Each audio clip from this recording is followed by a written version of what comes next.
is doing a great work. Great work.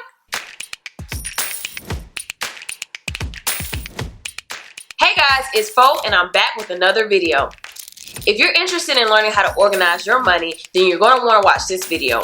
I'm going to be sharing the 8 bank accounts that you should have to help manage your money better.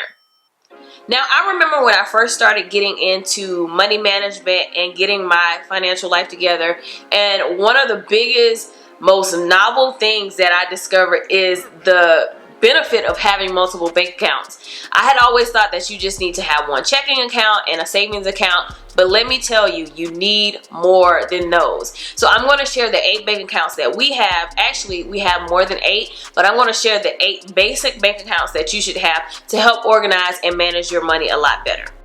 Bank account 1. This is your bill account, or what I like to call a general checking account. Now for us, this is where both of our paychecks will come before we disperse the money out into other accounts. It's where we pay our bills from and where we make our purchases from. It's the account with the main debit card. Now you can also use this account to set up auto payments for your bills so that you don't have to even think about paying bills, but they get paid for you. Nonetheless, you need to have one account that is kind of like your hub to put your money before you disperse it out to other accounts. Now when I say bills, it doesn't necessarily have to all be bills. When we transfer money to a savings account, that can be considered a bill, but is your main hub account that all your money goes into, and then from there, once you start budgeting and you have your budget for the month or the next 2 weeks, you can then disperse the money from that account. So you can pay the bills from that account, you can transfer money to savings, so on and so forth. So account number 1 is your bill account, aka your general checking account. Number 2. The second account that you must have is an emergency fund. Now, an emergency fund is 3 to 6 months or even more of your monthly expenses. So if your monthly expenses are $1,000, then for 3 months you would need to have $3,000 saved. For 6 months you would need to have $6,000 saved, so on and so forth. Now for our emergency fund, we went a little bit above 6 months, so it's perfectly fine. If you're just starting out, just start somewhere, but you want to make sure you have something in case someone loses a job, someone is unable to work, or the worst happens and you need to have a large sum of money. Now the thing about this emergency fund is that you want to keep it separate from that general checking and any other account. For us, we keep our emergency fund completely in a different bank that we can't access, so if we get tempted to somehow buy some expensive product, it's not very easy to get that money. But if we need it, it is available. Now this is going to be a savings account, meaning you want to put it in an account that doesn't necessarily have a debit card.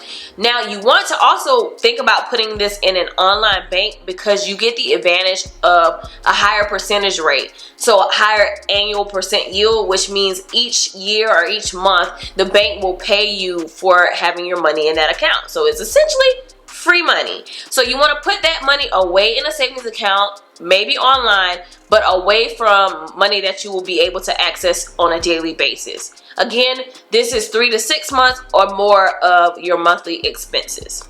The third account that you want to have is a general savings account, or like a smaller version of your emergency fund. Now we have actually 2 general savings accounts, but the whole purpose is if we have an immediate emergency, say maybe a tire blows or we need to quickly get money for something, I don't know, but whatever the case may be, if there's like a quick emergency where we can't wait necessarily 2 to 3 business days to get that money to transfer from our emergency fund, we do have a savings account that we can access immediately, whether that's by going into the actual bank or being able to transfer it to our checking account. Now we don't touch this otherwise, but the money is available for the smaller scale emergencies, not necessarily like a job loss or something that's long term. So you want to have a smaller emergency fund or a general savings that you can access in case of small emergencies. This is not for you to spend money on shopping. This is not to subsidize your overspending in your checking account.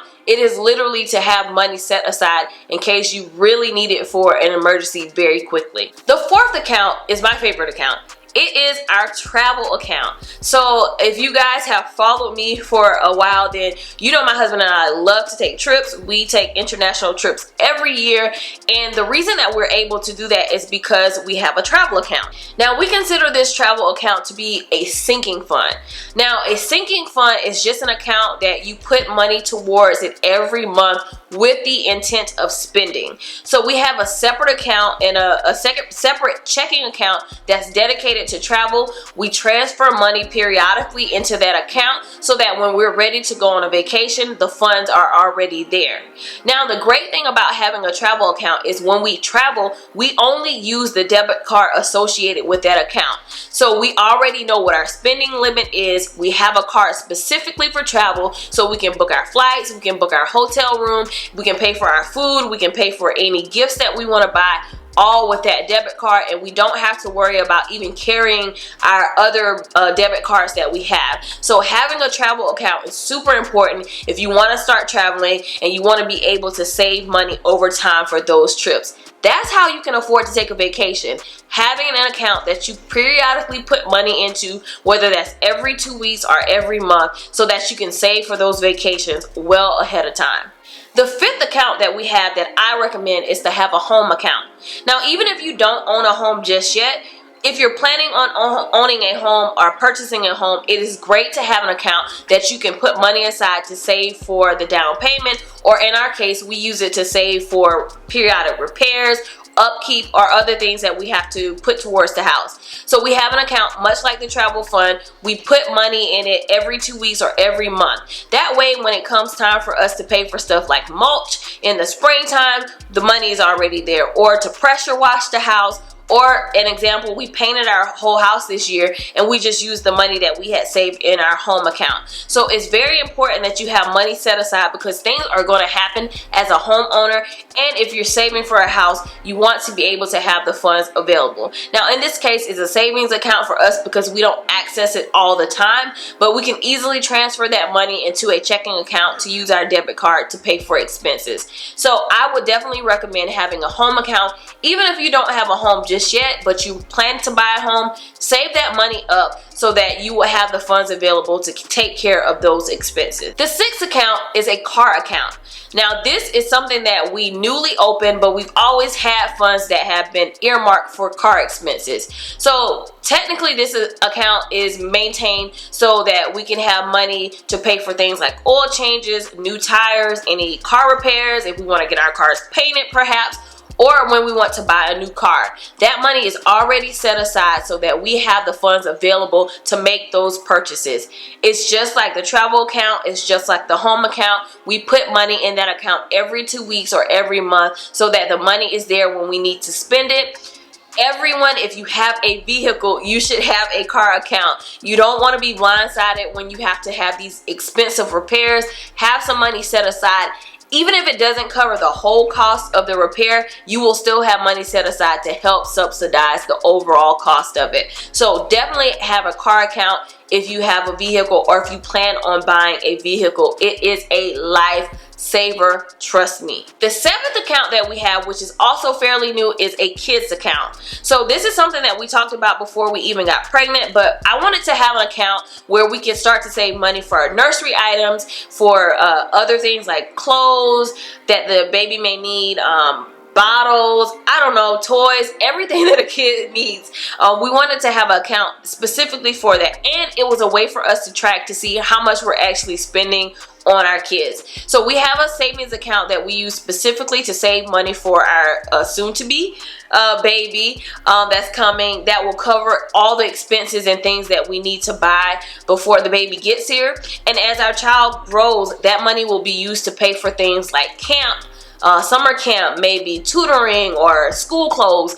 All those things, the expensive things that kids have to do, we have an account already designated and earmarked for our kids.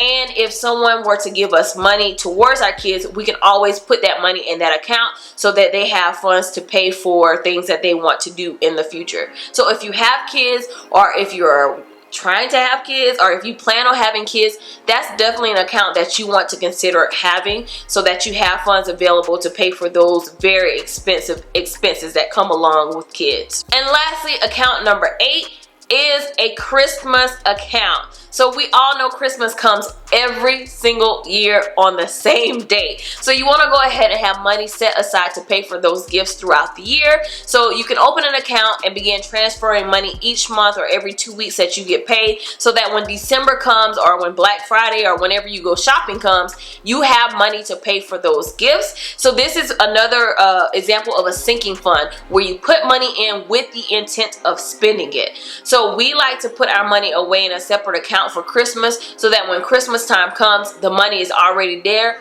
We aren't scrambling to try to find money, or take money from bills and all that other things, or take money from savings. The money is already there to pay for Christmas.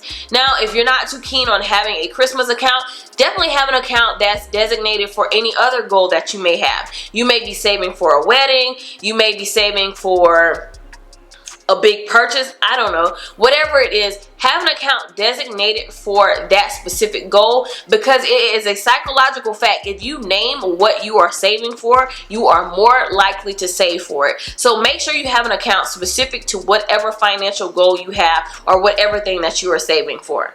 Now, these are the 8 basic accounts that we have. We have additional accounts for our business. We have an online business, so we have accounts for that, which I can do a video on if you guys are interested in. We also have investment accounts, we have HSA, and we also have our retirement account. So those are accounts that are outside of a bank, but also hold additional funds for our retirement, for investment purposes, and for HSA, which is a health savings account that allows us to pay for health related expenses. So these are the 8 accounts that you should have for your family, or if you're just an adult, but it helps you manage your money so much better. You can see where all of your funds are at, and when it's time to spend, you have designated accounts to spend from. So I hope this was helpful for you. Let me know how many accounts you have in the comments below. I would love to see. I've seen anywhere from like 13 to 20 accounts. We don't have that many, but I love to see how you guys have, how many accounts you have, and how you manage your money. Hope this was helpful. Let me know in the comments, guys, and I'll talk to you in the next video.